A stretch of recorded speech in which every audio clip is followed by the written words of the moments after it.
A free spirit, outgoing. Yeah, he had a good sense of humor. You can't find a bigger fan of Lou DiMauro than his sister, Nina.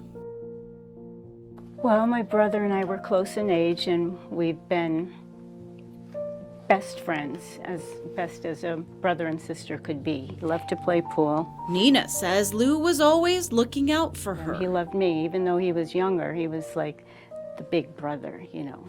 There's that picture. Now it's Nina's turn to look out for Lou. And her fight means finding justice for his death. Change in medicine. Nina kept a journal of more than 80 pages detailing the grueling days Lou stayed at the state hospital in Warm Springs. Turns out that journal would come in handy. Lou was one of a handful of patients kept at what's known as the Spratt unit at the state hospital who died during a single month after investigators found massive flaws in care. That report led to the Centers for Medicare and Medicaid Services to terminate funding. We've heard at this point an unending stream of complaints about abuse and neglect, avoidable falls, people not receiving their medication. Former Montana State Representative Danny Tenenbaum saw firsthand the conditions at the Spratt unit. The residents of Spratt didn't commit any crimes. These are just people living with dementia who couldn't get into proper memory care. And that's exactly what Nina says happened to Lou. It just changed. Nina says it changed after Lou's fall in 2012, down a staircase leading to his basement apartment. It changed his personality,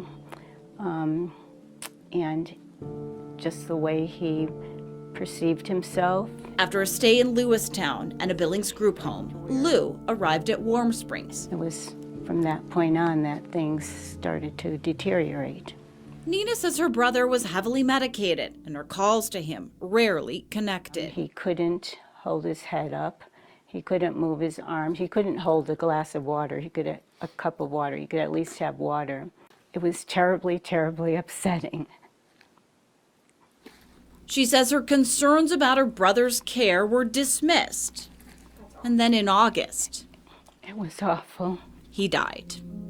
The investigation into the Spratt unit revealed Lou fell some 15 times. It's a really scary situation. Something Nina never even knew about until he was gone. It's unacceptable for Montana to be treating its elderly population in this way.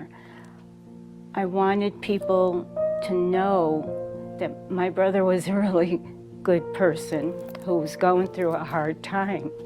The thing about Lou is he loved dogs, he loved to play pool, and he loved family. And now Nina fights to keep that part of him alive. If there are other people like that, and I believe there are. In Billings, Andrea Lutz, MTN News.